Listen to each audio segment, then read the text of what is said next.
पता है, एक थियरी है, द लास्ट ट्रेन थियरी।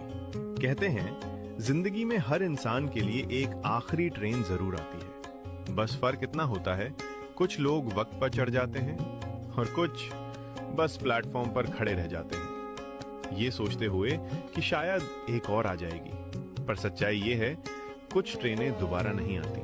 कुछ लोग, कुछ मौके एक बार छूट जाए ना, तो उनकी सीटी की आवाज जिंदगी भर दिल में गूंजती रहती है। और अजीब बात यह है, जब तुम आखिरकार तैयार होते हो, तब प्लेटफॉर्म खाली होता है।